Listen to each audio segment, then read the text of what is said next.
Welcome everybody. Another episode of the Centre Circle podcast, episode 53, Keith. That's right. Yeah, one of these weeks I'll actually know the episode number. I will have to ask you. Yeah, so you got myself this week, John. Man, like Keith. Like, nice to see you, mate. I was wondering what happened to you. You know, it's been a few episodes. The solicitor go through the contract to make sure it's yeah, it's alright. You know, my human rights are my.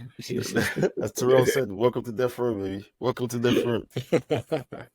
I mean, guys, for every week now, you know, it's gonna be the drama, right? Who's dropped points, who hasn't, who's kept up with the pace of the title challenge. You know, I think this is the real definition of machine for machine, to be honest. So it's inevitable we start with the Liverpool and City game. Then we'll have a chat about Villa and Spurs and see how they're keeping up for their I was gonna call it their title race, but their top four trophy. Yeah, speak to those fans and they act like they're gonna win something this season. We'll touch base on the Arsenal Brentford game, the Man U Everton game, and then have a quick run through of the other results. Plus, you know, as the Euros get closer and as players' forms are starting to reach their peak, we've got the usual experts opining on what they would or wouldn't do with the England team. So, going to see what the boys think about, you know, think about what Gareth's actually going to do, and of course, as we sit here as esteemed coaches, what we would do if it was our team and what first 11 would put out. So cool, let's get into it. It ended up 1-1. Liverpool won, City won. Perfect results for Arsenal fans. Definitely a great weekend for us.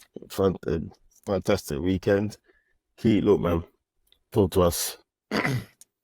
I'm happy with it, to be fair. Like, if you look at the two teams that were put out an hour before kickoff, if you said, right, Liverpool take a draw, I'd say, yeah, take that. Like, if you look at how good City have been of late and how they've been over the last 5-6 years, so it is.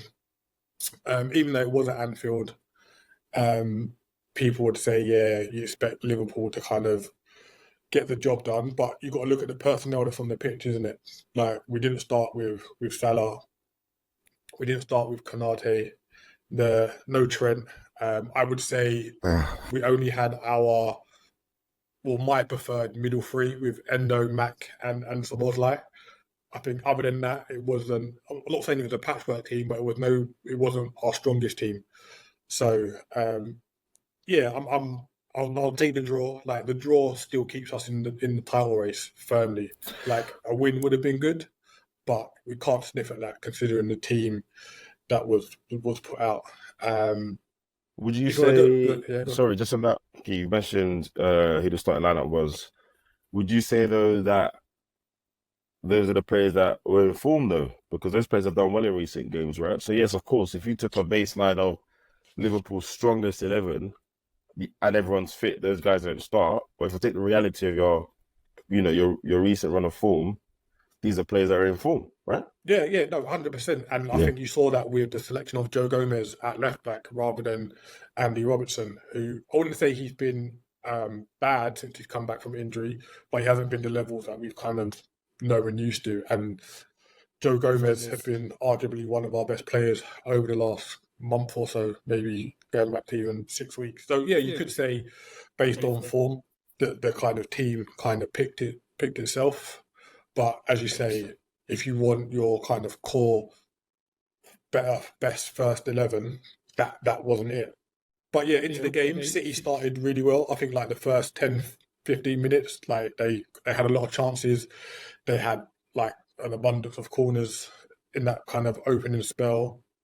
But we kind of grew into the game. Their goal, clever from them. Like, I think it's something that had been worked on in the training ground. Like, I don't think that was just kind of a coincidence of who was blocked off. I think it might have been McAllister who was blocked off trying to get the ball. Stones running in. Darwin. My friend said the guys are running pick and roll. yeah, it was perfect basketball analogy, wasn't it? yeah, it was well executed. Can't really fault him for that. But we grew into the game, and I think an indictment of that is kind of how quiet Kevin De Bruyne was for the time that he was on the pitch. I think going into half time, you could say, right, City kind of edged it a little bit that half. Well, before we jump to half time, we talked about the corner and stuff. I always think when people say off the training ground thing, that's cool, but you have to execute it, right? Yeah, of you course, got to execute it in the game with all the factors that you have in training, which is how the other team reacts, etc. So yeah, it was super clever, but I always appreciate there's a little bit more because you got to execute it in the game. You got to make it happen. Yeah, and also I think he slightly mishit it, Stones, and I think if he connects with it well, Kelleher saves it. Because there was a slight mishit, and it kind of just went away from Kelleher a little bit. That's why he didn't save it. But yeah, fair play to them. Like me and Terrell had a conversation about experts that have been brought in by football clubs to kind of do these certain things. So like we were talking about Liverpool's like throwing coach they had for a couple of years, and they've been talking about Arsenal's set piece coach that has kind of aided Arsenal quite a lot over this season. And you can see that in the goals that they've scored. And yeah, like set piece coaches, like it's a thing, in it. Like anyone looking to get into coaching, get your niche in set pieces and earn your coin. But yeah, second half, I think we started really well. You could see the momentum starting to build at the end of the first half, and it was weird. Like City kind of stopped playing for a little bit, and you don't often get Manchester City like that. Even when they've lost games in the past, they've always kind of tried to play football, etc. And I think that's an indictment of how well McAllister and Endo kind of played in the middle. And yeah, the penalty, stonewall in it. Like there could be no arguments about that. And what I quite liked about it was the anticipation from Núñez when he saw that Ake had the ball. He's like, well, I think he's going to pass it back to Ederson. Let me just get on my heels a little bit early. And it paid off. And those are the small things, man. I don't know what you think, Adrian, but those are the small things. It's a mistake anyone can make any time, but that underhit pass in these big games, everything's got to be perfect. The simple basics have to just be done well. But then there was the pass that you would wait in every game. You know, it's kind of you put them in behind the ball, give an indirect free kick. But obviously, you kind of predict or you kind of assuming that if they get that free kick, it's a guaranteed goal. But it's indirect. It's easier to defend the indirect in the area than on the edge of the box. You know? Yeah, and then Ederson. Okay, Ake sold him on the river. He didn't have to react like that. Like there were so many other options apart from kicking the hell out of Núñez. Like, you know, he gets that touch around you. I don't know, like, but he had definitely had more options than what he did. And again, I think he lost his head a bit as well. Well, sometimes you think you're going to get there, innit? Like, you just go there. No. Hold on. Look at how he kicked Núñez. That, you know what that read to me? I know I'm definitely not going to get there, but I've got to take him out. I've got to take the L.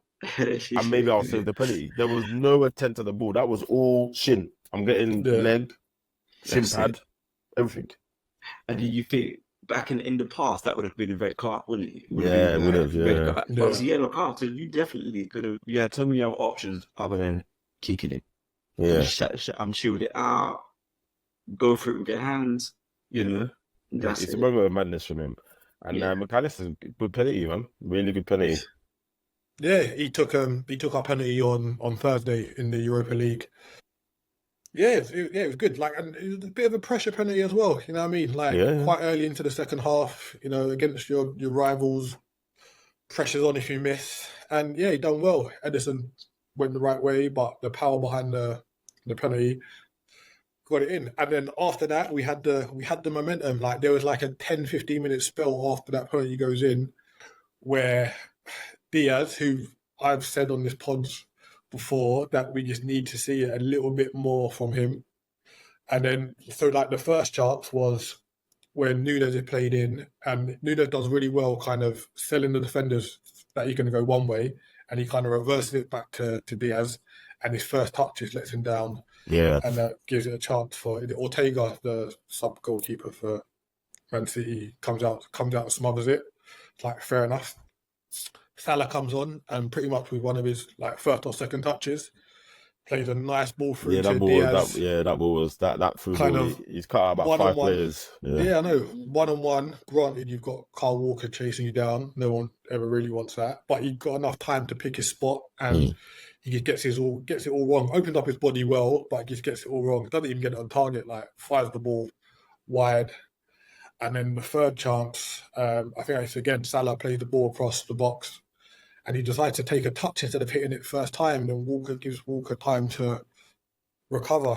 He's rusty. Yeah, just those fine margins, you know what I mean, that can propel you to a title or not. Like, hopefully those things don't come back to haunt him. But yeah, and I think second half we played really well. Klopp said like that's one of the best second half performances we've had against Man City since he's been at the club. We were a bit fortunate, but Doku came on, hit the post with a good chance. And then he rolls split back to kill out. When luck's on your side, isn't Yeah, it? you need that. And then Foden inadvertently hit the crossbar, so the ball's crossed in. Kelleher punches it, hits Foden on the head and arms. They wouldn't have counted anyway. But other than that, Manchester City didn't really do much in the second half. And with De Bruyne getting taken off with 20 odd minutes to go, shows that Liverpool's game plan kind of worked. Yeah, and Well, how this journey Man City boy? There was that Rodri looked off the pace today, especially the second half. He looked like slow, like De Bruyne coming off, and he was moaning that I rarely see De Bruyne moan when he's sub, like kind of comes off and he kind of motivates the team. And you see, he kept talking to him, like having a little discussion with him as the game's going on. I've never seen Man City like this, like, for a long time. You know, this was like kind of Mancini days and Mark Hughes days kind of Man City in terms of how the players were responding to the game and the pressures of it. Yeah, and I think it's, you know, even Haaland, right? You look at the highlights. There was one highlight that kind of 1-on-1 with VVD, and I'm not gonna lie, as much as I wanted it to be a draw, I wanted it to slap that in because people talk like, you know, VVD 1-on-1, but the guy breezes past him nicely. But you're right, Steve. I think the structure, you know, there's an argument to say Klopp won the tactical kind of, you know, battle today. The way you guys pressed, etc. And then the execution from them just wasn't great. It wasn't at the level we see.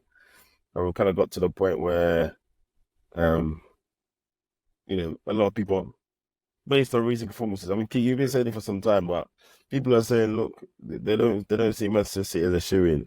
I'm just not there yet, man. I think Liverpool are probably still, you know, the kind of driving force in it. And City, you just can't count them out. You just can't. I think because if they win the game against us, they're back in it, right?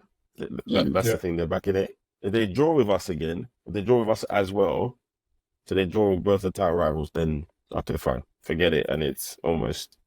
Well, you say that there's only a point between the three teams. So like even if you guys draw in a couple of weeks, doesn't really mean much, to be honest. Because if Liverpool win before you two play, we go 3 points ahead of you, 4 points ahead of City. But if that game ends in a draw, I still don't think it's enough. Like, I think the gap needs to be. No, I don't think it's. I don't think it settles anything. It just changes for me who's got the slight advantage.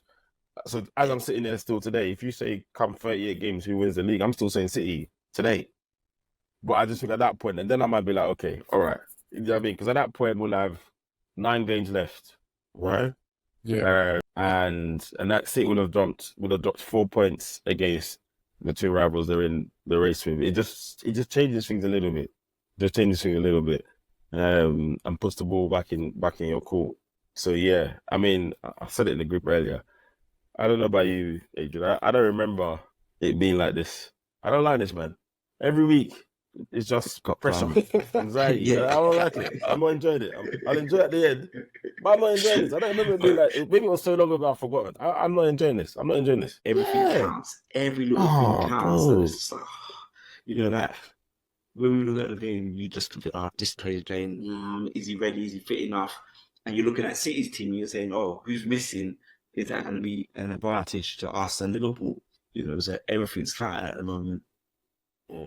I think it's interesting, Keith. Like, if you guys won this Premier League, and I'm, with every fibre of my being, I hope you don't, but if you guys won this, I think there's a level of irony, and it probably talks to the Man City not being the Man City of old. But the fact that it's the season where you have so many injuries, you blooded however many kids, played with Salah, without Salah for however long, etc., etc., etc. That's finally the season where you beat them. Yeah, I know. It would be absolutely, absolutely crazy. And yeah, like it would be nice, man. Like, take the whole Klopp leaving thing aside. Like, the fact that our aim at the start of the season wasn't to be a title challenger based off last season and how many new players we were bedding in it. Like, even Klopp said, like, this is Liverpool 2.0 in it, and your new version is never clean straight off the bat in it.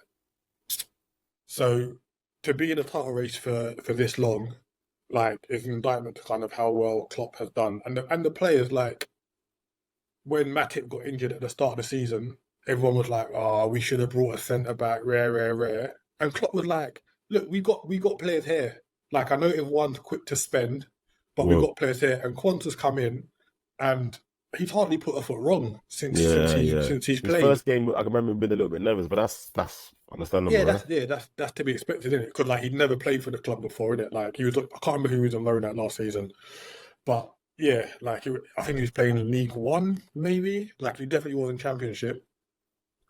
That's what's been. So go on, finish that. Yeah, I was going to say, like, so yeah, the new players have started well. The young bloods that have come in have done well. Players who were a little bit out of form last year, so like your Van Dijks, etc., they're hitting form. So it's all just kind of gelled nicely. And, like, yeah, if we did win it, like, I think it would be like, I think it would, even though we kind of ran away with it the last time we won it, I think it would eclipse that win. Hey, Joe?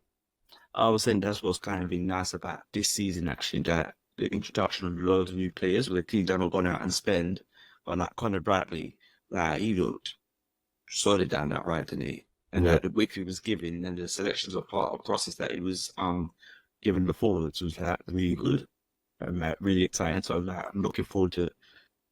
I am enjoying watching him play, actually, because he's channeling Trent now. And they might give them another option of that, or move Trent inside and they can play the deep line playmaker. A lot of people have said that. Is giving Liverpool that option now. And depending on who they land, it's going to be interesting to just see what all of that means, right? So to your point, Adrian, there's that new manager coming and say, all right, pre-season, we're going to try this Trent thing. Let's see, is it in certain games we're going to do that? It's going to be super interesting to just see, depending on who your new manager is, what direction they take, and how many of these youngsters. And I think it's interesting what Klopp is doing, right? Obviously, some of it's necessity, but also, we get to the end of the season and some of these youngsters have played 10, 15, by the end of the season, Conor Bradley might have played 20 first team games, right? Yeah. At that point, pro, whatever extensions of, next level of the pro contest are triggered, etc. So the next manager that comes in, he kind of has to acknowledge these lot. Is basically what I'm getting at, right? They're not just some youth kids that played 10 minutes here, 15 minutes there. These are now people who are making a claim on their first team spot. And you can't come in as a new manager. And you can, if you're, a bit crazy, but I would expect they're going to pick someone who's got interest in youth, etc. So whether it's intentional or not, I think what he's doing is setting up these players for a little bit of a springboard, whether it's at Liverpool or somewhere else. Because again, we hear it a lot of the time as a youth player. You need appearances. Liam talked to us about that. The football legend when he came on the pod. And now you've got youngsters, really decent age, can say they've got 20, they'll have 20 plus appearances now in the first team. And Klopp is doing that when he's got every excuse not to, right? He's got enough players. The games are have enough riding on them. He doesn't need to be bringing on young Dans. Do you know what I mean? But he's doing it. So I think that's another interesting part of this I'm leaving now, so here we go type. Yeah, and it was interesting. He said a couple of weeks ago, like, look at the players who are playing and don't clamour for a big spend in the summer when I'm not here. He's like, look at what we've got here, and that doesn't mean that we have to go out and spend. So, Fair. I think that. Well, look, the big heavyweight bout of the weekend ends in a draw. Fantastic. I think what we saw was a Liverpool team who had a game plan, executed it well, and probably highlighted the level that Man City are at the moment, which probably isn't their optimal level. And then Man City probably didn't execute it the way they would like to, and their stars didn't necessarily come to the fore. So, as it stands, the table, Arsenal are top with 64 points, Liverpool second with 64 points. Goal difference is what separates the two teams. Arsenal's goal difference is superior by 7 goals. And then City sitting third with 63 points, and we've got Villa all the way back in 55. So yeah, as Alex would say, squeaky bum time. But talking about Villa, we had the Villa Spurs game yesterday. Aston Villa at home. Today. It's today, sorry. Yeah, today. And to be honest, this was a game that was kind of billed as, okay, let's kind of see where Villa are, right? We talked about a few times. Let's see where Villa are. Spurs have got their players back. Sarr and Maddison. Everyone's back. They've been firing a little bit. And then Villa get thumped. I never expected it. I mean, neither did I. 4-0 at home. Like, to be fair, the last two was when they were down to 10 men and they were pushing forward in it. And like, they were both like in the 90+ minutes. But even like the start of the game, like Villa just looked a bit laborious. Like they weren't. It's like they get a bit of stage fright sometimes. Yeah. Like I know they played really well against Man City and Arsenal at the back end of last year at Villa Park, and I think that's when everyone was kind of like, "Oh yeah, Villa are serious." But the peaks and troughs since then, it's been crazy. And you think with the squad that they've got and the performances that we've seen them capable of doing, like how they're not more consistent. Yeah, and when you think about the performances they put in at home, think of the Arsenal game, some of the way they dealt with the teams that have come to Villa Park, it's just a bit. It's just giving me a little bit of old Emery, right? And Adrian would know about this. Like, it's giving me a bit of old Emery. He seemed to have been a very different setup to when he was here with Arsenal. Obviously, it's a success in between, but it's like, could you last the course? Can you get your team to perform over that period of time, etc. But yeah, you can't be getting tons of 4-0 at home like that. I don't care if you got 9 men on the pitch. You just can't be doing that stuff. Well, I agree with Keith where he mentioned about stage fright. There was a couple of times that Ollie could just through, and his choice of like shooting or passing wasn't executed at the highest level of what we've gone used to from him this season. Leon Bailey, and then is it Everton? What's his name? Came off for Bailey. Yeah, Diarby, sorry. Yeah. Diarby had a couple of chances and he's picking the wrong choice pass, or the options just weren't there from them as a collective. The goal that Conte gave away for the second one, I'm like, why would you play it to Louise there? He had 2 guys on him, and you played it right, and then you're out of position because you run out of lot of here, and that's where he just passed them all through the goal, So Meanwhile, it was a really bad thing. Timo Werner's side footing first time into your side netting, mate. Like he's been rapping in goals for years. So it told a bit of a story, and you never want to take too much for one game, but it did tell a bit of a story, right? It kind of told, when you look at how Spurs played away from home, the way they approached the game, and to your point, you put it on Villa. To Villa being at home in fourth, they've had a majority. Overall, the season's been successful, right? They've had a couple of Jekyll and Hyde moments this season been successful, but right now, Spurs seem to have the wind in their sails, and they're the ones that are marching. Right? They're the ones that are marching on. Madison get back to the swing of things. etc. Johnson scored again. So there's just a few things that seem to be clicking for them. That Werner loan is not looking like such a crazy idea anymore. You know, the ridicule they were getting. So But the thing is, you know, Tottenham are going to have a bozo moment as well. Like like they lost at home to Wolves a couple of weeks ago, innit, or last week, whatever it was. Boy, I think that says more about Wolves than them. But you know, they won again. They won again yesterday. Like, yeah, but I think go on. He was saying that when I mentioned that game, when even though people were down to 10 men, people were still creating chances, and that Spurs was giving them the space to create the chances. I thought, okay, actually, they shouldn't even be getting in the half anymore, but Villa got in the half quite a few times to even get a consolation goal. And obviously, if they win the chances, they could drew that game 2-2. You understand what I'm saying? Yeah. I saw Cat talk that. Well, how come this that actually happened? They got 10 men, you know? Right? And the issue, the issue Villa have got now. Yeah. The issue Villa have got now is Spurs are 2 points behind them and a game in hand. Yeah. And the game in hand is against Chelsea. So, you know, it's not the most difficult game in hand, is it? Yeah, you know, you're playing well you never know attacking with it. Chelsea, and sometimes they turn up. Yeah, but, you never know.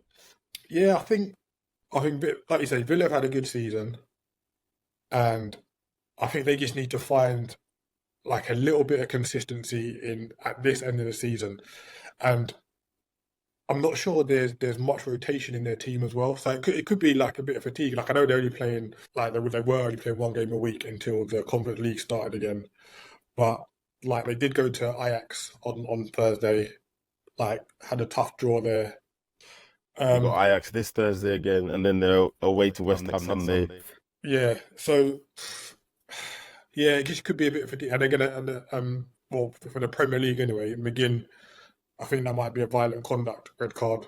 So that's 3 matches, right? It was pretty wild. So that's like three Premier League matches, and he's been arguably their best player apart from Watkins. That's never a red. You don't think so? Come on. That was that's a red, man. That was a red. Yeah. Oh, that's a red. They didn't go for the ball. Yeah. That was boom. Yeah, it was quite high as well. Don't get me wrong, like it's a bright yellow, but it's the frustration red. You know when the game's not going your way, someone's run past you, and you're just like, I'm just gonna take him out. Did we ask Daz what he thought? Did we ask Daz? Nah, we need to get our resident ref on that. But I can't see any. There was no real shock. Like apart from McGinn, there was no real shock when you got shown the red card. Yeah, I saw the highlights and I was like, it's a bad tackle. I'm not, you know, it's bad. It wasn't even a tackle. That was like that's a problem. It was cynical, right? Yeah. Yeah, this is it. I guess so. Yeah. So I was gonna say they can appeal. I was gonna say they appealed. Nah, I don't think they will.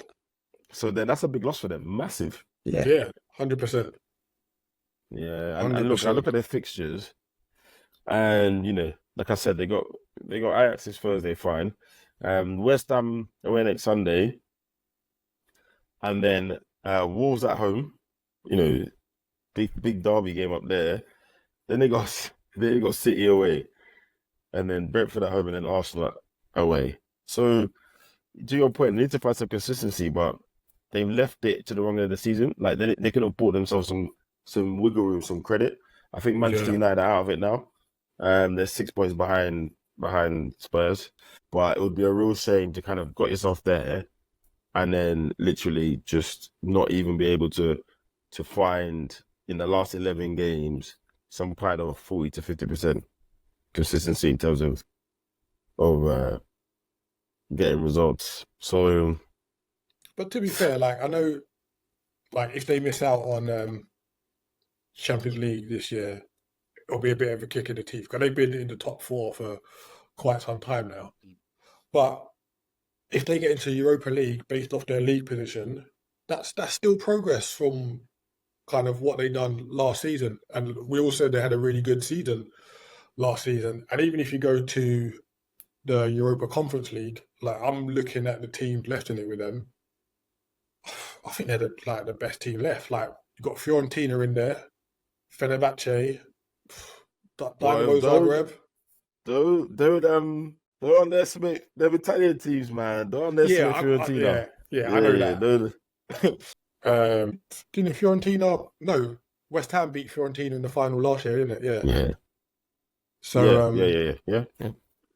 You two put it like it's two things that because if you look at the season, I'm just saying that maybe Emery's time is not, but they got quite a few injuries that I think at one point three of the men said that on their first just said it like so out were they? So Consa, yeah, the Spanish what's his name? But threw him out and then obviously needs to be that for a while. As he challenged you to start with that centre back and Cam doesn't fill me with much confidence as a defender anymore. He's really smooth on that. Well, and then the issue they have is they haven't got another goal scorer apart from really truly rely on the Army. He did a bit of a perfect catch at the early start of the season, then he's dropped off a little bit. I think he's trying to find his feet. Be happy with their season. They done really well, and I think they kind of exceeded their expectation to be in the top four at this stage. Yeah, no, that's what I'm saying. They need to maintain that, and I think I don't know. Maybe we make too much of this as Arsenal fans, right? But there's a little bit of a vindication there for Emery. If he can kind of come back and take a team like Villa to top four, it goes some way to kind of just.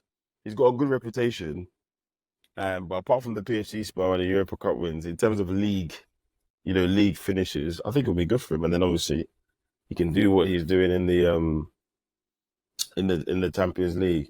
And also from a selfish point of view, I don't need Spurs to make a Champions League. I'll be honest. Like, they can go back into Europa. They can feel the effects of losing Harry Kane. But just on them, I mean, couple of good finishes. I think that Maddison goal was good. Great delivery, first time finish. That delivery for Maddison's goal was really good, super good. And yes, Son's come back and involved. I'm not gonna lie, I think I don't want to be too harsh on Martinez. Well, I don't mind being too harsh on Martinez. I can't stand him, but I think the couple of the finishes he should be getting a hand to, in my opinion. yeah. There was a deflection on the Thompson? Son. No, I think it was the Son one. There was a slight deflection. Okay, fair. I did think that was quite close to him. I know there was a lot of power. Yeah, but... it was like, because I was thinking, all these have gone into the roof of the net, but yeah, there's a deflection. And Johnson's one wasn't that far away from him either. No.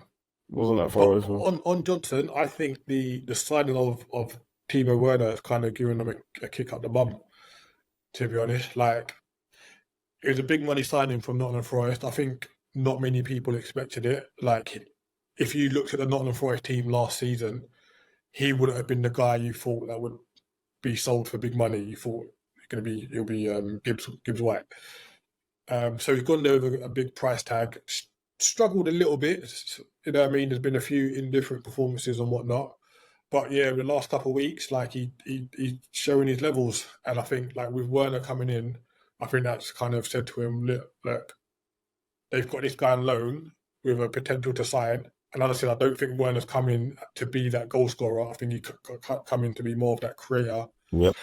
And he's done well. Like if you look at the way Werner plays, he's always in the spaces, he's always in the pocket, and he'll always be somewhere to either shoot or pass the ball. And that's what you want essentially from one of your attacking wide players. So yeah, I think Johnson's kind of seen that as a bit of a threat and has taken it on well. Like, so he started the game today instead of Werner. So and it's interesting when he's got a 15 million option to buy clause. And I think 1.5 does it. 1.5 apparently. Now, if that's true, I think you just sign him anyway.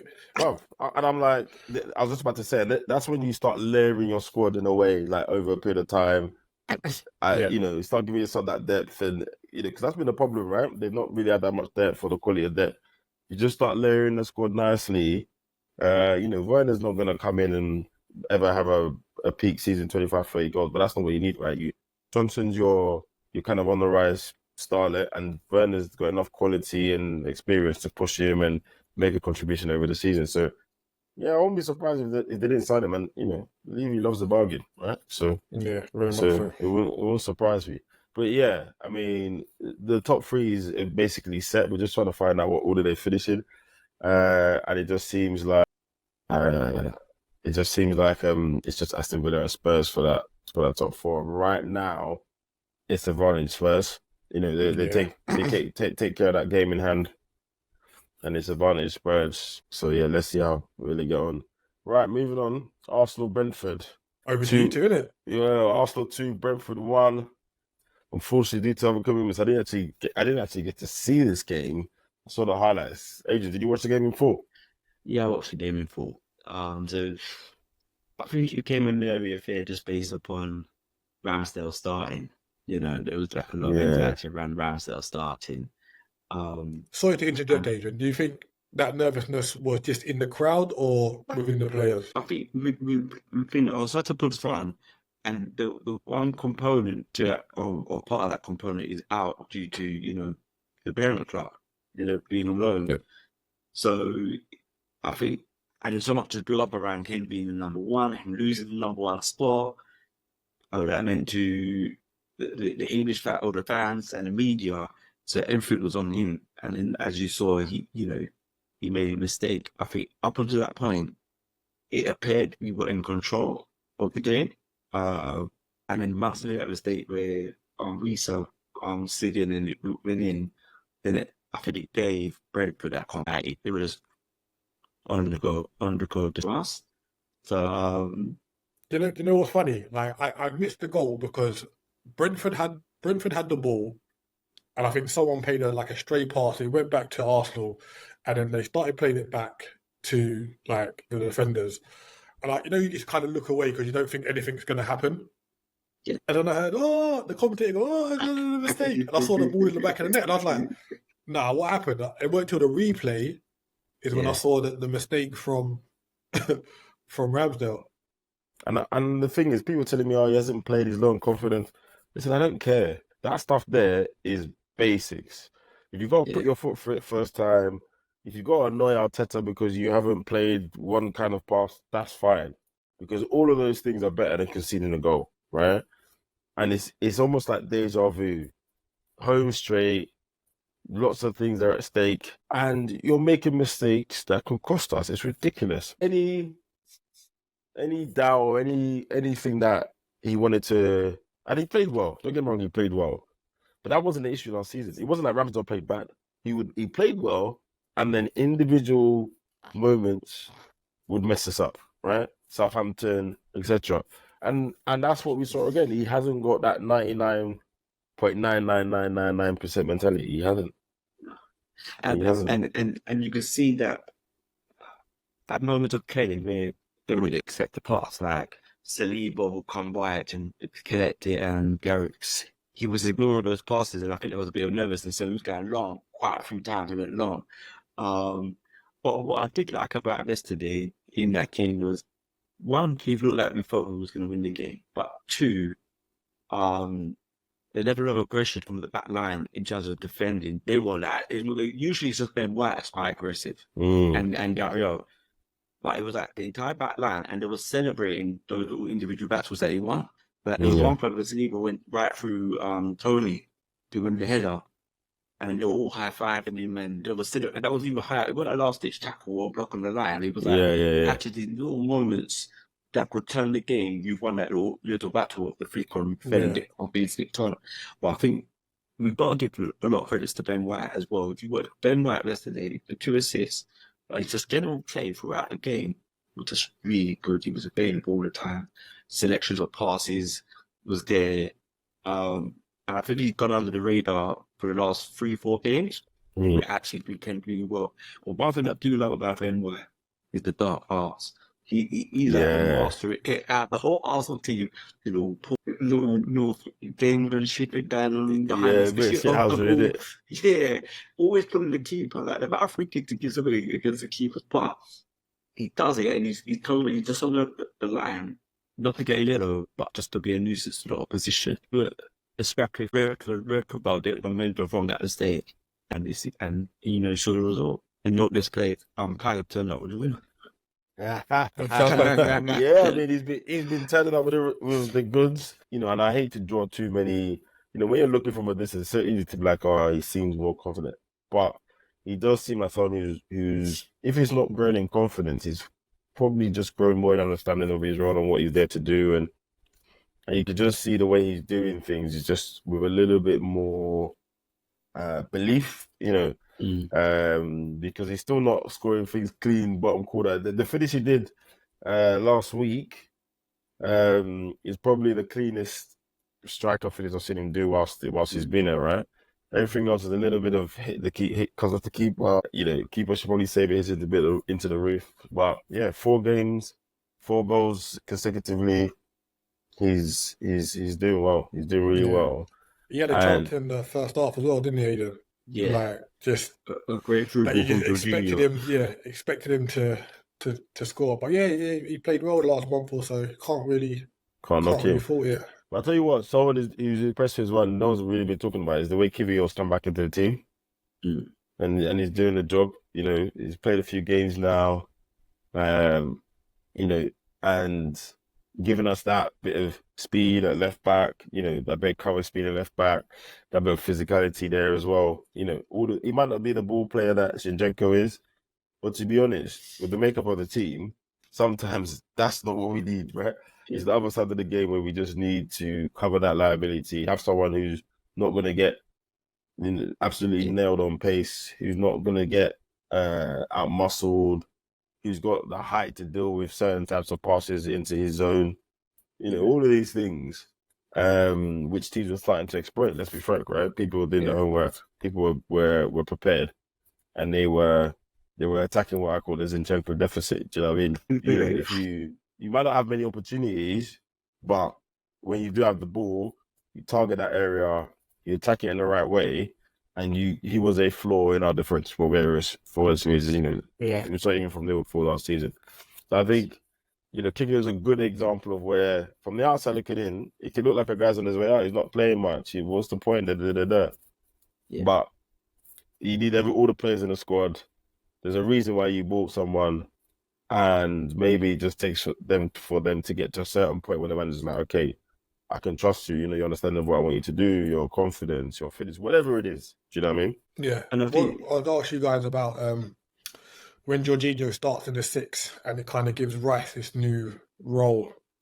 What do you make of this? Is it something that you envisioned, or do you think it's something that Arteta's kind of seen and worked on as the season's progressed? Because I think the times that he's played that 3 of Jorginho, Rice, and Odegaard, it's worked really well. We saw that in a Liverpool game. Saw it again yesterday. Other games that you've dominated. What do you make of that kind of new Rice role? Go ahead, Joe. Jorginho was playing the kind of hybrid 8. Like, he was a bit further forward starting at rest, and Rice was the that did it. And then Odegaard was playing dark, pick up, but Jorginho was a bit further. But now he's reverted back to it. Jorginho kind of be the 6, and then Rice be the box more. So, and I think it had worked really well.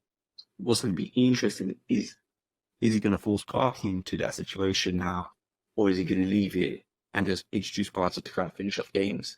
Because Jorginho right now has got the momentum. He's playing really well. You saw the approval that he played for Havertz. But they are complementing each other. One's a bit more composed in the ball, but the other gives you that physical athlete lost. That's the appearance. So yeah, it's a very good combination with the string in the middle. Yeah, I agree. And I think with Jorginho, it kind of depends what type of team you're playing against, right? Because we've seen where if he's going to come up against a team where whoever he's facing against is, particularly quick or is super mobile, he can struggle. And against teams that transition very well, that, he either has to get it 100% right or it's a big problem. So we've seen him in a couple of games where he's got caught or he's moved a bit slowly, etc. But yeah, you can see why he has been coveted earlier stages of his career by highly respected people, right? The way he uses the ball, his decision making, his positioning, we could probably pick out in every game he plays, if you watch him and watch how he kind of directs his teammates and how he picks his passes, he's always trying to use the ball in an effective way. He's not just on this recycling thing. Oh, I'm the 6th. Let me pass it to the side, get the ball back. Then, he'll even make passes that miss out Odegaard. Like he will make from his position, he will make the pass that you probably expect him to pass Odegaard to make. But he has the football IQ to be like, well, if I can make it from here, that's that's one pass earlier, one phase earlier. It gets us in behind or in a position and kind of keeps opposition off balance. So look, I think it's good. I think we just have to be careful with it, and he gets deployed against the right teams at the right time. He's tenacious and he's physical, but he's not the biggest guy, right? He's not the most he's not the strongest guy.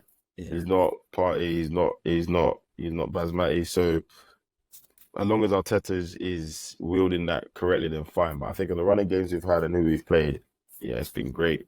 And this is what you need now. Like you just mentioned, Jorginho's Adrian mentioned Jorginho's got momentum. You use that momentum, but if he hasn't, you bring Thomas Partey off the bench. It's not a bad, not a bad place to be.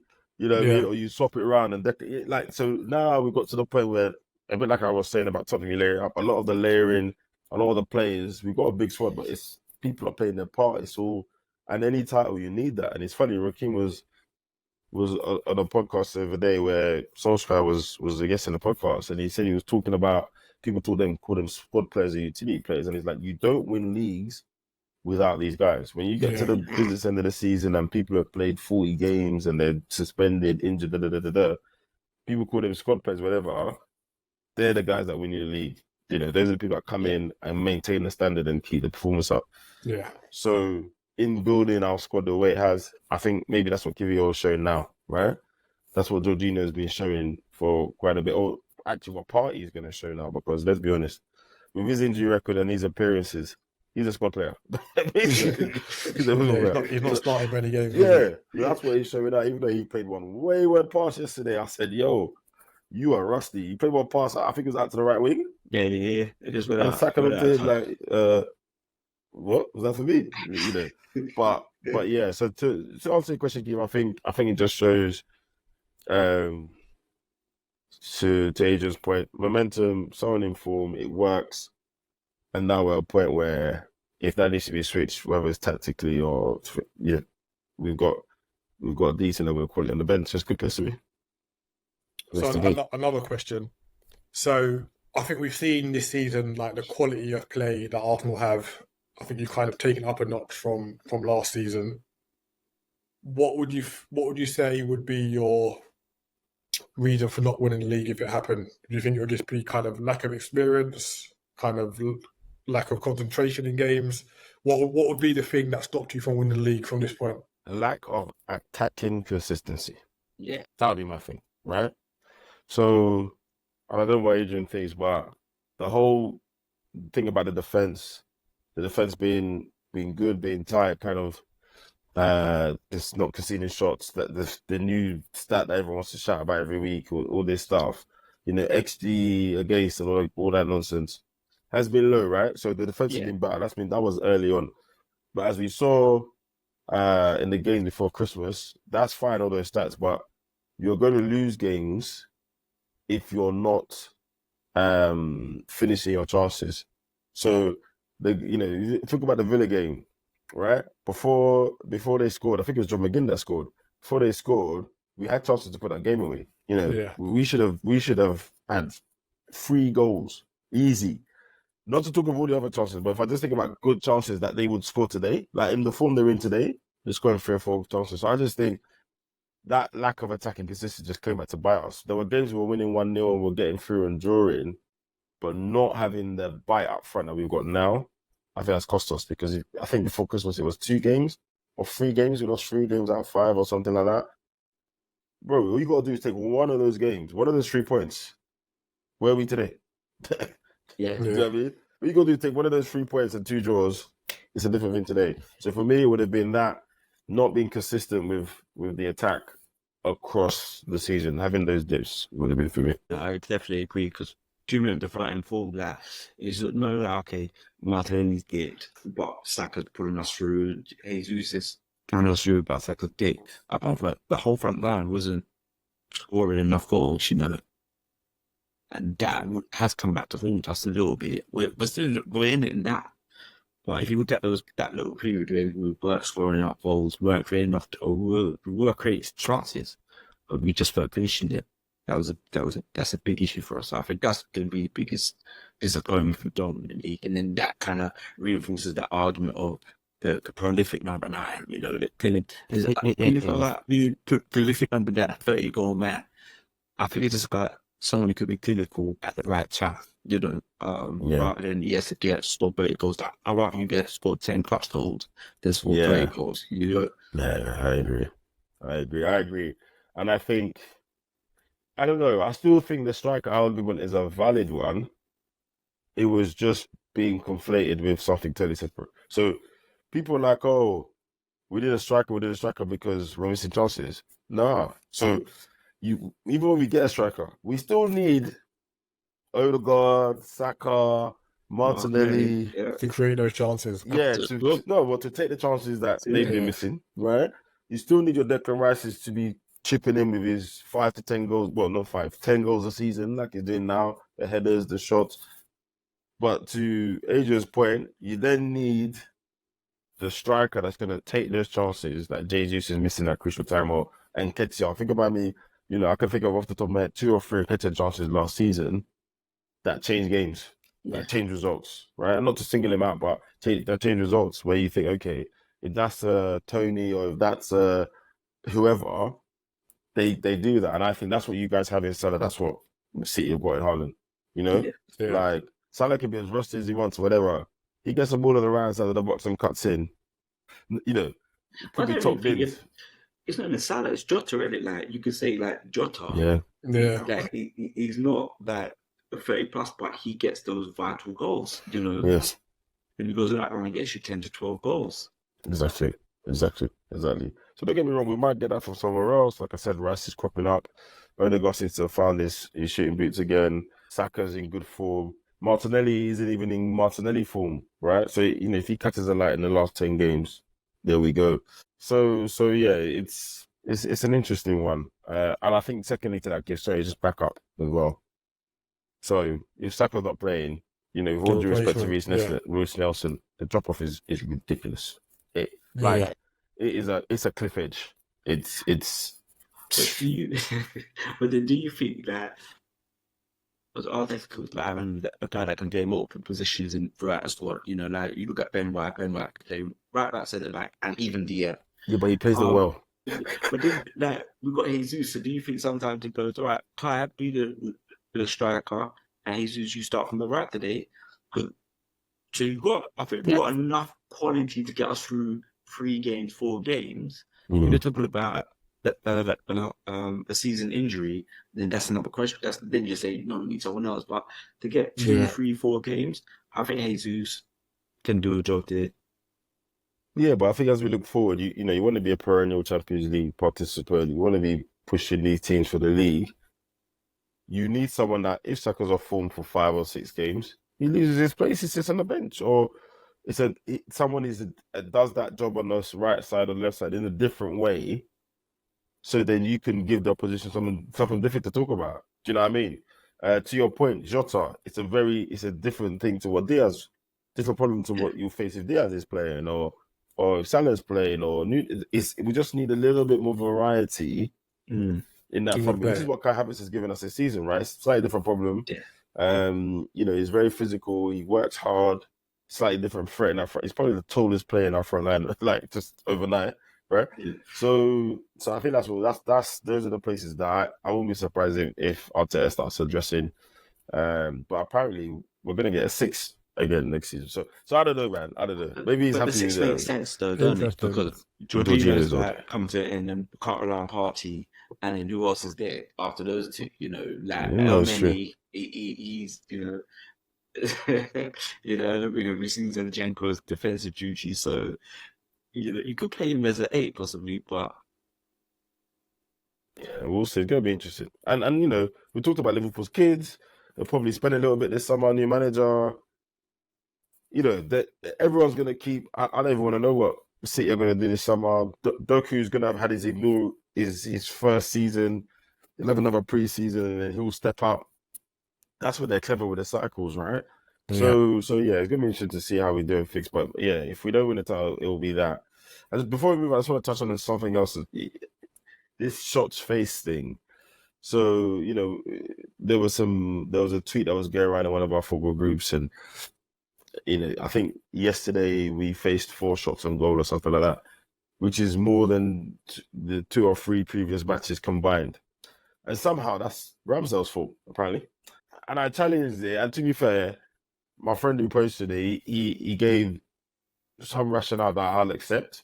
So Ivan Toney's unreal shot, the one on the bounce, the left foot half volley. For those who didn't see it, Ivan Toney is not that deep in Arsenal's half, so probably just after the halfway line. The ball comes to him, he sees Ramsdale off his line, and he basically executes a left-footed half volley and cuts across the ball. He's on the left flank, and it's basically going top left-hand corner, right? So he's had to basically curl it in and back out. And my friend used that as that's an example of if Ramsdale's in a better position, he doesn't try that shot. But I'm like, look where we had possession. Why wouldn't he be there? For a goalkeeper, he was in the right place. Yeah, it wasn't. I think it's more about the audacity of Tony to try the shot and actually execute it. But that's what makes strikers, isn't it? And league players or good players where you're like, you can't people do that. Beautiful, all down and try to pay some money. And he's like, oh, no, I see. Boom. I think it's unfair because there was another article in the Athletic where they highlighted Ray's starting position is a lot further forward, So, like I said in that discussion, that it's a game, you're going to have games where you've had a good spell where no one's had hardly any shots against us. Well, look at Porto. Salim was not the pace against Porto. Yeah. So, that's a good point, actually, because they probably only use Premier League games in that stat, right? Yeah, there you go. Yeah. Fair. So this whole stat thing is starting to drive me crazy a little bit, I'll be honest. And I think most of that stat is down to the defence as well. But yeah, there's a couple of situations you highlight, goalkeeper position, and also if you think about phase of play where it's kind of getting left to right across the box, depending on what the goalkeeper does with that possession, then that can be a shot. But yeah, you guys have heard me moan about stats and how they're used on this point, and that's another one. I think whoever wrote that tweet was just more angry with Ramsdale for the mistake he made for the goal. So they wanted something to, invent a baseball bat to beat him with. Yeah, exactly. There's a stat for everything these days, isn't it? And half of them don't mean toss. I've told you before, I'll say it again, we're becoming like American sport. We're gonna, contracts are won and lost on stats out there, and we're soon going to get there. I think we're soon going to get there. Okay, moving on to Man United, Everton. Man United came out 2-0, I believe, in this thing. Yeah, 2-0 winners, 2 penalties. Another riveting Man United performance. They were at home. Everton had 23 shots. Man United had 15. But, Man United had 8 shots on target. Everton had 6. But yeah, even possession-wise, 52-48. It wasn't a dominant performance by Man United at home against an Everton team that's struggling to stay in the league. They're just dire. Absolutely dire. Man United, like everyone's day. I was planning to that Charoma to it though. And just deal with Tottenham. So, wait, no matter what, there's a system that they're okay. Ten Hag. What system are you playing? You're playing counter-attacking, you're playing possession football, Vibes.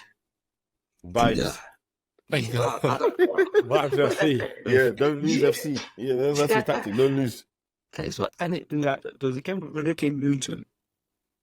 He done something with that was really interesting. I thought, is he going to continue this? And it all throughout the game, so at different periods of the game, which was, Dada makes a direct run from right to left. And Onana pick it out. And I think against Luton, they created nearly 3 chances from that move to really to big characters. He stopped that. Then there was another game, I can't remember who they played next week. Both fullbacks were inverted because they were angle back, left back. And they both came inverted to pull out a pair. And then scraps the idea. I'm saying, what are you trying to do then? You go back to counter-attacking football. It was just woeful. And then you got Manu. If you want to play the ball, say Manu, you're in the lower pivot, we're playing everything through you. Not even playing Manu as the 8 and further up the field, and I don't know what they're doing at the moment. But I think that's down to the personnel that plays, because obviously he hasn't really had a consistent back line of late, and the last couple of games, Lindelof has been playing left back. Like you saw, Lindelof got caught out pretty badly against Man City last week. So I can understand where he's done things to certain players, but I don't think he can do that consistently. So you don't really envision Lindelof doing it inverted and I know, making runs I agree with across the you. pitch. So I think that's with that. But I think even though they won the game yesterday, like it was 2 penalties, and like you reeled off the stats at the start of the segment, John. Everton were in the game. Like Man United didn't blow them away. It wasn't like a convincing 2-0 win. Like Man United haven't had many convincing victories in the Premier League this season. It's always kind of been fine margins, just getting over the line, etc. And this was just another one of those. And things are just looking really bad for Everton. I think it's like they haven't won in 11 games now in the Premier League. Yeah, well. And if you think that they might get hit with another points deduction before the end of the season. Well, to that point, Guy, I mean, they're on 25 points now, 1 point ahead of Forest, 4 points ahead of Luton, who are 18th. Luton have a game in hand, and that loss yesterday for Forest, which we'll touch on briefly, was a bit crazy. So if Everton get hit with, anything more than an additional 4 or 5 points, then happy days for Luton, quite frankly. So I still think they're going down, I'll be honest. I still think they're going down. Yeah, I still think they're going down. I think even without the points deduction, Luton just seem to have, unfortunately, they found it a little bit late, but they just seem to have a little bit of a mojo about them now. I know they drew yesterday, but those are games they would have lost previously. Do you know what I mean? They just have a little bit of fight about them. And it's funny, I was listening to the defender that had the heart issue, Tom Lockyer. Yeah. And you were saying, look, I'll be honest, we're going to grounds. And we're like, wow, we're playing here. So they went to Old Trafford, everyone's on the pitch for the game.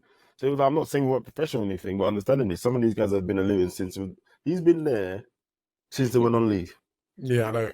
Like, he played in League Two, proper League fairy One. tale, isn't it? Yeah. So now I'm finally here at Old Trafford. Yeah, I am gonna look around. I am gonna drink it in, But they've kind of got there and got their season. So whereas you watch Everton sometimes, and I'm just saying, seriously, what is going on here? The difference between they can score goals. That's the difference. Yeah, I think who can Luton or Luton as well. They're scoring. Look at the games Arsenal, Liverpool at home. They constantly teams when they face them at their ground and they have to score away where it's 1 or 2 goals. But Everton, where's the goal coming from? It's interesting. They scored 7 more goals than Everton. Agency, all right. It's their defense, but that's another story. But they scored 7 more goals than Everton. Yeah, you're right. Dyche's dropped Calvert-Lewin was the meant for better. Yeah. But again, Calvert-Lewin, he has a certain reputation, and people, despite his injury record, he almost has maintained that reputation. So it's almost something of, if he wasn't injured, he'd be the Calvert-Lewin that we have in our mind. But my thing is, I think he had a purple patch. I think he had 1, maybe 2 seasons where he got into, I think it was maybe 12 plus Prem goals. So it was okay. This is another English striker that can do the thing. He's strong, he's quick, he's good in the air, a bit of an old school approach. But I think maybe injuries have meant he's not the player that he could be, but he's not the guy that's he's not the talisman up front that everyone expected him to be, man. No, not at all. It reminds me a bit of like Patrick Bamford. So like, remember Bamford's first season in the Premier League, where he got decent numbers for first time playing it wasn't the first time he played in the Premier League, but like consistently played in the Premier League. And he had that reputation, and then he didn't live up to it the following season. He's doing right in the Championship, but I think Calvert-Lewin's kind of in that same vein, where he had if you have one really good season, especially if you're an English player as well, that reputation is like, they can get back to what they did. And sometimes, it's like you say, they just have like one really good season, but that's not really their level. They just played above what they're used to, essentially. Yeah, and I think that's what you're finding with with Calvert-Lewin. Like, he's had lots of opportunities. Like, it's not like he hasn't played many games this season. He's had lots of opportunities, and he just hasn't delivered. Yeah, I'm just having a quick look at his Calvert-Lewin scoring record, and if you look at his record, I was right. So he had 2 seasons. So he had 2019-2020 season, he scored 13 goals. Then 2020-2021, he scored 16 goals. And that was his first and only 20-plus goal season in all comps, right? He got 21 goals in 39 games that season. Not bad. I mean, yeah, I could understand why people were talking the talk they were talking. But before then, and since then, nah. Like, single digits. 2 seasons before that, 15, 8 goals in 44, 8 goals in 38. Like, and since then, he scored 5 goals in 21, 22 in 18 games. And he's been injured, etc. But this season, he's played 25 games and scored 4 goals. That's one of the big reasons you'll get relegated. Forget your defense. This is it. But in games, you can't have a main striker. It's not great. When you look at their squad, the Josh shits wasn't that bad. That You was think so? a guy. Well, I think that's that was harsh. a guy. Well, who they got that you would say should be in the top 6 in this squad? Alana? Oh, no, Maybe? yeah. Who else? Whoa, yeah, I wouldn't say top 6, but like they've got Top 10 established Premiership players. You know what I mean? But James Tarkowski, as much as he's not my standard defender, I think of the top 10, 12 teams would like him. Like he could go to West Ham. He could play at most teams. You're right there. You got an honour. But is he helping them progress? Or is he No, it's keeping true. them at the level? Jack Harrison. Just come from Leeds. He's okay. Yeah. I think Dwight McNeil's a good player. Ronaldo's a good player. Doucouré's a very good player. Is not a top 10 Prem team player. You don't think he's top 10? No. No. Every week starting. Okay, sorry. Let me ask you a question. Okay. So when I say top 10, wait, hold on. Hold on. What top 10 team does Dwight McNeil start for every week? Look at the table now. We're looking at the table now. 1 second. Interesting stat though. Maybe Go on. Wolves. Maybe Wolves. Ahead of who? Maybe. Not Neto, so he's out on that side. That's why I said maybe. Exactly. Yeah, He's right, not fair top enough. 10 player, bro. I'll give you that one. So who else? Because that's a good question Adrian's asked. Who else? So they got England's number 1. No, hold on, John. Hold on. Prof. Well, 1 second. I think I hear you. Oh, you know now, but that's the game order. And he's found just behind Mayor in clean sheets. He's from that. Pickford. Yeah. They had a run where they didn't concede many goals. So he's got like 8 clean sheets. He's got the second was like 3 sheets. But the only problem with Pickford is he has concentration. Not very good. Let's be real, man. Come on. No, that's not fair. I think he's actually. I think it's a lot better than what people give him credit for. Yeah, the way I would put it, and I think that's the way I find it with a lot of things, but the way I put it is he's not as good as he's rated. That's my thing. He's a man that is a cemented number 1 England goalkeeper. I don't think he's good enough to have that kind of lock on that. This is not a man that's in a title challenging team or Champions League challenging team, but he's got the number 1 spot in one of the top 5 teams in the world. That's absolutely crazy. What's the say? I reckon you say percentage ratio is quite high as well. You think so? When I look at Pickford, right, and I'm not a fan of him, but I do respect his attributes. He's that conclusion. He's a shot stopper. If you talk about shot stopping, kicking, I think he's in the top 5 in the Premier. Yeah. But when you start talking about concentration, technical composure, that's where you start losing me. Yeah. And then as a result, that's why the Man United, the Arsenal, the Chelseas are ignoring him. But because that temperament, he's just he's amped up all the time. Yeah, no, this is definitely. it. Like when those, if you look at the big clubs who needed goalkeepers of fairly recent, granted, I'm sure the price tag would have been ridiculous based on him being England number 1. But if you're good enough, some people would pay the money for it. Yeah. Like you look at Alisson, we paid £60 million for him because he was a goalkeeper who we knew would come in and do the job. Yeah. No one can spend 60 million on Pickford. He's not going to elevate you to those kind of levels. Bro, I'll be honest. He gets relegated, he ends up at West Ham or something. Let's be honest. He's not going to Arsenal, City, Liverpool. Chelsea. I put him at Chelsea. Yeah, there you go. Like, and that's more. I think that says more about Chelsea's poor goalkeeper buying, rather than him coming in there because he's a superior level, right? But Adrian, I'm not gonna lie. You've asked that question, and I'm now looking on paper. This squad is lacking.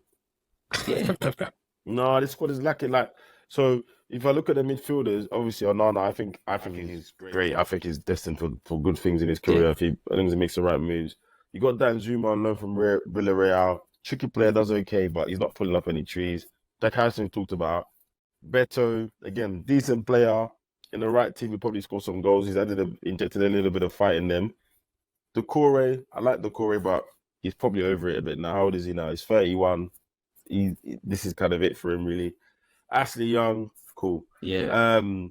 Vitaly Mikalenko, he's all right, but not the best. Dele Alli doesn't play. Andre Gomez, shadow player he used to be. Ben Godfrey, he's all right. I think he's not fantastic. Coleman. Idrissa Gueye. Garner and Braithwaite. Braithwaite now. He meant to have a good reputation behind him. Like, he's meant to be next best thing, innit? Bro, I've seen him. If you watch him play, that guy's good. He's basically a more refined version of Tarkowski. Like, he actually tries to play the game. He's not just trying to break your legs or anything. Like, he's actually trying to play the game. But yeah, you know what? But Adrian, you make a good point. Like, the construction of this squad just says why they are with it. I mean, when they went out and bought Neil Mope, I was like, what are you doing? And they paid Brighton. Was it Brighton they bought him from? They paid Brighton good money for him. Why? Yeah.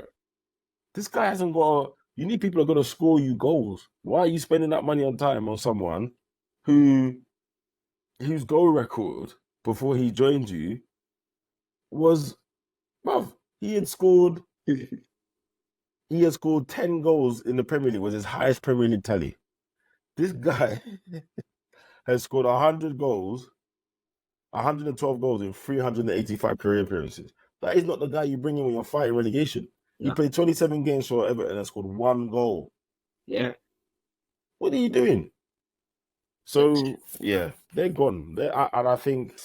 I really like they're gone. No, but that's what I'm saying. But I'm saying stuff like, I could see Luton. The only thing that's going to give them some grace is Forest. And even Forest have got a little bit of... Since Nuno went there, they've got a little bit of motor. They've got a little bit of fight. And the only thing that's going to give them grace, forget points deductions, is if basically Forest can't conjure up the goals. Our knee getting injured has not done them any favours. Yeah. You know, and Origi's taking time to get into, but his performance has been getting better, etc. But it might be too little, too late. We'll see. But it wouldn't surprise me if Luton carry on like this. They got 11 games. If they pick up 5 to 6 points in the next 11 games, they're going to give Nottingham Forest and Everton some serious headache. That's a big ask, right? Because in the last 5 games, they picked up 1 point. However, if you work on my maths, they're going to get at least 2 points in the next 11 games. They need an uptick, right? They need an uptick that gets them an additional 3 points from somewhere. And then they're basically flipping the table on Forest and Everton. Yeah. And the thing is, Forest are going to get a point deducted as well, innit? Most likely. So. Oh, yeah, that's true. It's not just Everton. True. It's not just Everton. So, and I'm not sure whose breach is worse, unless it's just around the same ballpark. So, let's see, man. Let's see. And look, I'm tired of talking about Man United, but they're in 6th. They're 6 points behind Tottenham, who have a game in hand on them. Even if they win that game in hand, they are 8 points behind Villa, who would be 5th if Tottenham win that game in hand. I mean, for them now, it's Europa League. I think the Champions League is out of the question. Yeah. Well, we're still hoping on 5th. Like, Brighton losing to Roma 4-0 didn't really help things. Obviously, there's a tie this week coming up they could swing it. You never know. But yeah. But with all the other teams, you know, if Arsenal beat Porto and et cetera, I think we're still on course for the 5th place in Champions League. No. So basically, Italy and I believe Spain are above us. So because an Italian team beat an English team, it could mess up the coefficiency. So But yeah, we'll have to see. It won't play out till all the European competition have been decided. But yeah, fifth could. Yeah, I mean, I think it's a bit. I don't want to use disaster. Yeah, it has been a disastrous season for Manchester United. I think so much of what they've done hasn't panned out. You gave back a rush for the big contract, hasn't worked out. Anthony hasn't worked out again. There's just so many negatives from this season, inconsistent, etc. And only one positive has been off the pitch, what Ineos and what they're doing with the club. They're finally getting the right ducks in a row. Got a good CEO in with a good pedigree. They're going to get Ashworth in, etc. But this season, I think it's been a disaster. But how long is Rasmus slowing down for? How long is he? Good I think he might be question. back next week, actually. For the FA Cup. Up to speed. Yeah, that's what I'm saying. I mean, don't get me wrong. He could turn things around, and is it insurmountable that they can get? They could close a 6 point. So let's assume Tottenham. Let's just assume Tottenham win their game in hand, right? And that's an 8 point gap. So 8 points in 10 games now. After this weekend, I don't know if they can do that swing, because they need the other team to drop those points as well, and that's asking for a lot. So yeah. Meanwhile, Jadon Sancho, contributed to Dortmund's win this weekend with a good goal. So they could have done with a bit of that attacking intent, and he beat his man. So the stuff that people said he can't do, he faced up to the right back, I think it was. Bit of footwork, skinned him, and slotted it well good out. And I'm sitting there thinking, hey, no one's doing that over there in M6. No one's doing that. No one's doing that there. So yeah, you gotta love this game. Anyway, just to run through some of the other results from this weekend. West Ham 2, Burnley 2.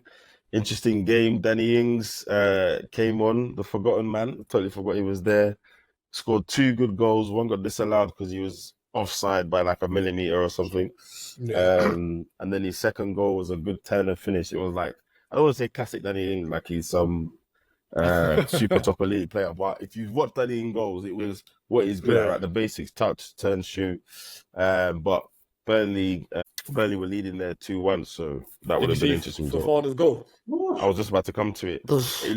That goal was tasty. However, if you look at the replay, the ball sat up just before it hit it. It made it look nice. Oh, okay. But still, he executed. He didn't go over the bar. That goal was bad. That goal was nice. The defenders, you can't the keeper, like they just and then just mate, it was one hell of a finish. So yeah, 2-2. That actually gives West Ham a little bit of breathing space. It's funny, you hear the West Ham story, they're out from this and that. Look at the table, they're 7th. Yeah, only 4 points behind Man United. That was the most interview. Like, what do you want? Like, it was shut and down. They even entertained him in the press conference. Yeah, I mean, in the last 5 games, lost 2, won 2, drawn 1. I mean, that little run there just kind of encapsulates their season. And with the squad they've got, much of the story I've said about Everton, if you look at some clubs' squads on paper, some clubs will punch at their weight, right? They'll punch at their weight, and they'll do that. So yeah. Contract right noise. So he's been offered one. Has he? Yeah. He said he's been offered one, but he said he's going to wait till the end of the season to mull it over. Kevin Nolan's his assistant, and he was on TalkSport last week, and he was just like, I can understand the frustration of some of the fans, etc., when you see the progress of clubs like Brighton, etc., at a rapid pace. But he's like, you've got to kind of understand, we're not spending loads of money on players. Yeah. Like obviously they did it last summer, but that's because they got the Rice money in. But they've had a steady progress. Like granted, their league position last year wasn't great, but they won a European trophy. Which you know what I mean? So he just like, give it time, man. Like, we're doing all right. Nation. Go on, Adrian. They can build upon. You got Pulis, you got Bowen, you got Alvarez, Ward-Prowse. You replacing this season. I like him. I like him. I was about to say, hold on, you're part of his PR team. I like him, Prowse, but I'm not doing anything from him. Do you understand what I'm saying? Yeah. Oh yeah, it hasn't been lots of better than him. I think he's better than Karen Phillips and other players, but there's a That good. Calvin Fulham experiment is not their one, is it? He got subbed at half time today, I think. I think it's half time. He got dragged. It's not their one. So I think there's something good brewing without what Cameron was saying. I think there is something good brewing there. And they just got to be a little bit more patient and let's see. I think Moyes might be the right person to take him through one more season. You don't know my opinion, man. I'm not having it. So I hear what he's saying about fans love to look at the next man's wife, right? They love looking over the fence at the grass is greener. But let's look at the nuances of things here. I think during his time there have been some mistakes.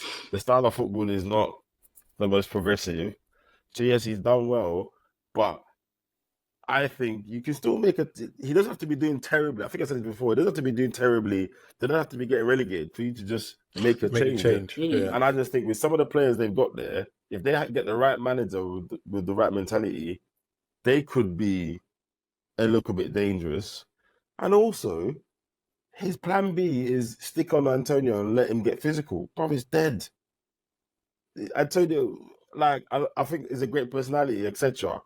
But you're not trying to progress this team with him still being a viable 20 to 25, 20 game option a season for you up front. Like, it's not happening. So his time has gone in it. Like he had a good couple seasons where he was bullying players, etc. But he's not like you can't rely on Ings and Antonio. But these are the kind of arguments of things where the director of football is going to try and change it. And obviously Moyes is an old school manager type man. I know where I'm going in direction, etc. So I get Kevin Nolan's point, but I just think if they want to taste more of that kind of season and be playing in the Prem, doing the Europa thing and blah blah blah blah. I'm not sure if Moyes is still there in 2 years' time. I'm not entirely sure that's the guy to do, but I could be wrong. And there's nothing wrong with saying thank you, you've done your thing, but everybody else is going in this type of direction. Yeah. Right? The longer you have Moyes in charge, that train is leaving you. I'm not saying jump on it because it's a threat, it's a fad, but industry is moving directions, right? So the longer you stick with my man, the industry's moving. You know, the Gary O'Neills, the young guy, the guy at Bournemouth, everyone's thinking of football in a certain way, and then you come, Moyes is there hitting the channel. Like, come on, man. Like, the fact they've offered him a new contract, I think is a little bit, I don't want to call it lazy. And I read an article in Athletic as well, Asian, that talking about basically there's a little bit of a power struggle there. And effectively, it's almost the new director of football or Moyes. This kind of got to a little bit to that point, apparently. Yeah. So if he stays, I won't be surprised if that guy is leaving. Wouldn't be surprised. Which I think for the medium to long-term strategy of the club is not good. Mm. Yeah, I agree. It's not good. Other results, let's see.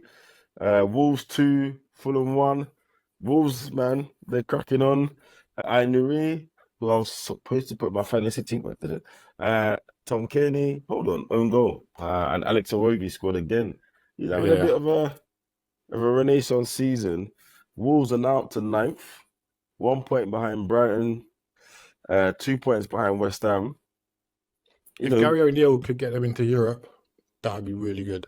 Yeah. Like, He'll definitely look into the South Coast on a, you know, I think he's got different tools to work with there than he had at Bournemouth. Right? Let's be fair. But yeah, another good win for him. Not the greatest for Fulham. Fulham are 12th now, 35 points. But again, 1 point behind Chelsea, but 5 points behind Newcastle. So I think top 10's out of the question for them, really, unless it's some detrimental form. But they're nowhere near any relegation danger. So stable season for Fulham. I think they need a striker. They should go and try and get Nketiah. Muniz is not going to do it for them over the season, in my opinion. Muniz had a good run though. I think he had like 5 and 5 up until yesterday. So. Yeah. But again, like for those teams, you need a couple of guys that just over the 38 games are gonna, do you know what I mean? They're gonna do their thing. Crystal Palace 1, Luton Town 0. Again, you know, they scored in the 6th minute of injury time. Palace had led since the 11th minute. You said it was 1-0. It was 1-1. Oh, sorry, 1-1. I mean, um, and yeah, vital point. Every point counts for them because of what I said. So another good result for them away from home as well. Bournemouth 2, Sheffield United 2. The entirety of the fantasy football playing community hates Dominic Solanke right now. Missed the penalty, double game week. He's killed us, all of us. But yeah, 2-2. I mean, too little, too late for Sheffield United, if you ask me, but they'll give it a go. I think after the Arsenal result, they had to show a little bit of fight. Yeah, they just have to just show that they're going to turn up, right? So yeah, Bournemouth 13th now. He's kept them afloat, but yeah, some would say that switch hasn't worked. I would look at it slightly differently, but hey. And I think they're higher than what they were last season, so technically it hasn't it? So well, yeah, you can't look at what he's doing at Wolves because it's not like for like. So. I agree, and he's got different tools, and also, I mean, I think Solanke said it took them a while to understand what he wants them to do and how they want to do it, and I suspect that he's looking at the players there, and he's going to get more players in that can do what he wants to do. Like they're managing, so yeah. I think that's all the round of games so far. Chelsea and Newcastle play. Well, when you're listening to this, play tonight. So 8:00 Monday kickoff. So let's see what happens there. I mean, you just never know with these two, man. It's proper Jekyll and Hyde. 10th playing 11th, Newcastle at 10th, Chelsea 11th. 4 points between the two. If Chelsea can get a win, it kind of puts them in the race for the top half.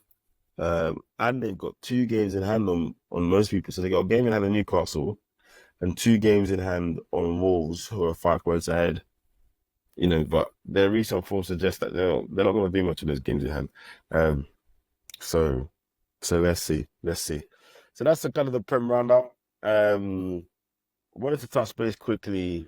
Sorry, Jay, before you go on to that topic, Porto on Tuesday. What are you saying? I'm pretty confident of a win. We're going to be at home. Away goals doesn't count anymore, right? So we just need to 1-0 from the first leg. 1-0? Yeah, 1-0 from the first leg. So we got to do at least 2. And yeah, we basically just, whatever they score, we have to score one more on the night is the equation, right? That's that. But the form we're in, and at home, I think we'll be fine. Porto set up very well tactically in the first leg, but a little bit. I think we're a bit nervous that night. I agree. So I think with the fans at the Emirates, they just need to be electric, and we're going to go for it. Yeah, I'd be very surprised if you didn't make it through to the quarterfinals. And what's interesting is that when they do the draw on Friday, I think it is for the quarterfinals, they do the semi-final draw as well. So you know your path to the final potentially if you get through. So I mean, you said that semis. What did you say? Semis or quarters minimum? No, I said quarters. Yes, was your just based on how you're playing it. Like at the start of the season, I wouldn't have said quarters. But I think how you've played this season, and based on the teams left in it, I think quarters. So I think you get to the quarters. I think you're. Yeah, to be fair, anything can happen in it. Anything can happen once you get to the quarters. Yeah. To be fair, I think you said quarters relatively early. So yeah, you called it early. I just said, look, get to knockout, right? Because there's some of these players haven't played Champions League before. Champions League is not a joke thing. These are like, nah, look at your group, blah, blah, blah. Then they went to loans. You know what I mean? Like, Champions League is just, is different. You can have a Europa League group, which, if we're being honest, is what we had, right? But it just brings different things up. So that's why I kind of said, get to knockout and don't disgrace yourselves. I've still got PTSD of being disgraced in Champions League. So even if we went out, wouldn't be great, but don't get slapped 4-0 and all their business there. So if Porto come in, low block, park the bus twice, and they get a 0-0 draw at Emirates, I don't think it's the worst result in the world to go out over 2 legs 1-0, right? But the way we're playing, the form we're in, I expect us to take Porto, get to the quarterfinals, and I think get to the quarterfinals, push Liverpool and Man City as far as we can, and it's looking good season for Arteta. But yeah, we'll see. Slightly related, because this is what's causing a lot of the noise. The Euros are fast approaching. Probably 3 months away, 3.5 months Yeah, away. June it starts. Due to the recent form, maybe not so much today, but the recent form of Phil Foden, Jude Bellingham, Bukayo Saka, and then Declan Rice. The England boys are in good form, right, in their individual suits. Everyone's starting to wonder and starting to think about what Gareth is going to do, who he's going to take. So the striker thing, is he going to take Watkins? Is he going to take Solanke? Is he going to take Tony? I think he's definitely not taking Tony. His face doesn't seem to fit for Southgate and co. And, we've had one of the ex-pros come out and say that he would play Phil Foden over Bellingham, which I thought was very, very interesting. So as things stand, what I wanted to ask you two is, how do you see England setting up from an attacking point of view? So I think the defense can probably write itself, right? We know Maguire's going to start. Maguire, Stone, Walker, and Shaw if he's fit. Yeah, if he's not fit, Trippier left back, right? Yeah. But from a midfield and attacking sense point of view, Adrian, what do you think? What do you think Gareth's going to do? And what would you do with what's at disposal? So and you see, I'm going to start with what Gareth would do. I think Gareth is a guy that sticks to his set up, his views and beliefs, and I think he's going to go with the big lip. Yeah. And bring it. No, actually, double pivot. Handle, and I think he's going to start Henderson. I think he's going to. Yeah, so I agree with it. But I think he's going to start Henderson. But if Calvin Phillips was on form, I think Calvin Phillips. But because Calvin Phillips stopped the pace, I think he's going to go Henderson.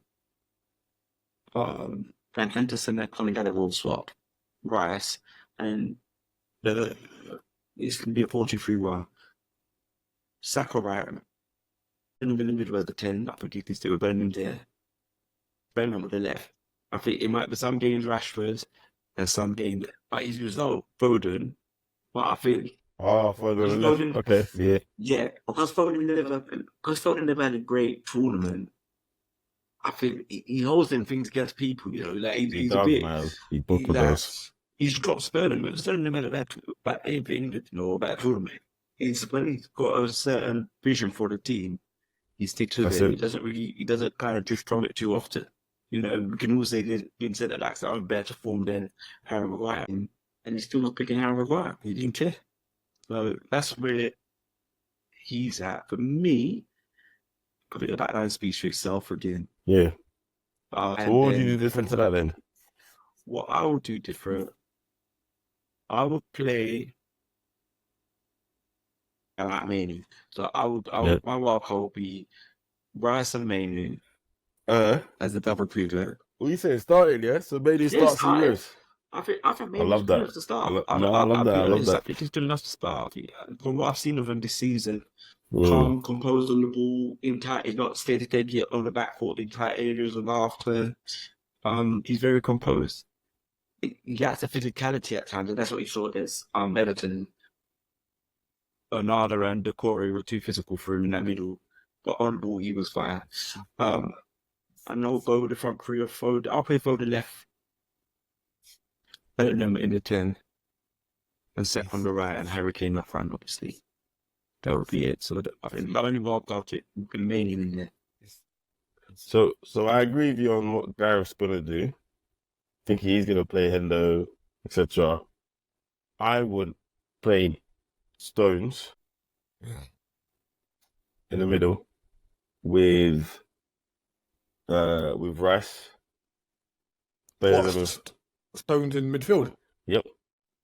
Interesting. Yeah.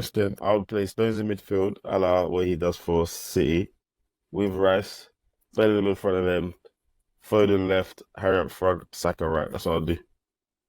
Okay, but I think with Stones, even though he's there quite a lot because Man City are quite possession based, he doesn't play in midfield, if that makes sense. He goes into midfield. Did you see what I mean? Well, we've seen. Look at the Champions League final last season. He started in midfield. He didn't go from defense into midfield, if I remember correctly. I missed the Champions League final last year. Okay, if I remember correctly. Yeah. So I would, based on what England have, and also out of position, then he gives extra solidity to that kind of central defensive position, right? So that's what I would do personally. I would do that. Yeah. Gareth is not doing that in a million years. And for me, Henderson is an experienced player. He can come in and help and do stuff, but he doesn't start. Calvin Phillips, if it's up to me, he's not even in the squad. Wouldn't get in my squad. I think we should do that. I think like back end of the season, we should pick our England squads. But I'd play Trent, Rice, and Bellingham, Foden left, Saka right. Oh, Trent, Kane up top. I like that. And he's played in midfield for England. Like to his credit, Southgate has tried it a couple of times. Granted, your position wasn't the best, and I think if you're playing a better team, so you're looking at your France, your Spain, your Germany's to an extent, that I don't know if playing Trent in that midfield will work, but I think he's done it enough times for Liverpool now. I saw, like, go back to Liverpool, like, I think since he played that inverted midfield role against Arsenal the first time he played it, Liverpool, City and Arsenal have taken the most points in the Premier League. So it's something that he's done and doable. So, what about the Gomez? He must be knocking on the door, surely. So it's funny you say that. Did you see Klopp's press interview after the game? Yeah. So he's waxing lyrical about a couple of the players, and he was like, Joe Gomez last month to 6 weeks, he played left back, he played right back, he played centre back. Gareth, what are you doing? Like, that's what he said. Really? Yeah. But I think it's too late. Like you say, Gareth has got his guys. I know, but you're gonna get like people like Dunk get called up because they've been in the squads, and like he likes familiarity in it. Ridiculous, bro. I think the squad might be announced this week or next week. But that's the big squad, right? That gets cut down, not the actual squad. No, so we've got friendly. So we're playing Brazil next, like a week Saturday, and someone else, I think. Okay. So, and that's the last friendly squad before. No. So there's friendlies.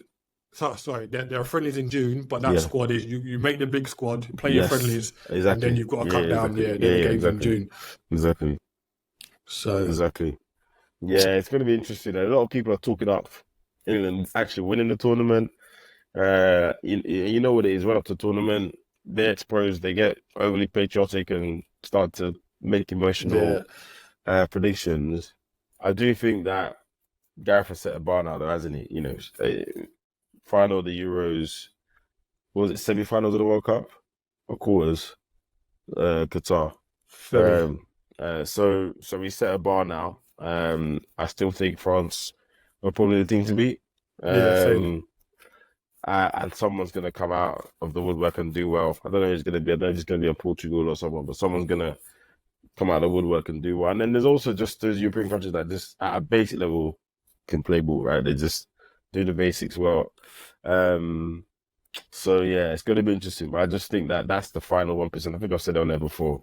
Pick certain players, take a bit of risk. It's not just about who you're familiar with. And I think there's actually a level of detriment to players who are not on form, who are not playing for their clubs, still making squads, they're still making the first 11 to the overall desire and stuff, right? Like if you're the squad, if you're someone like Tomori, if you're Ruben Loftus-Cheek, what does it take for me to get in? Yeah, no, I totally agree. So let's see what crazy. He does. Indeed. All right. Well, look, another weekend of the Prem done. The story has changed a little bit as we finish this recording. Arsenal are top of the Premier League, but only on goal difference. And yeah, the saga takes another turn. But yeah, that's been the Centre Circle podcast. As always, please like, comment, subscribe, and share. We'll be back out in a week with clips and more things for you guys to attack Keith about. All right. We'll see you next week. Peace.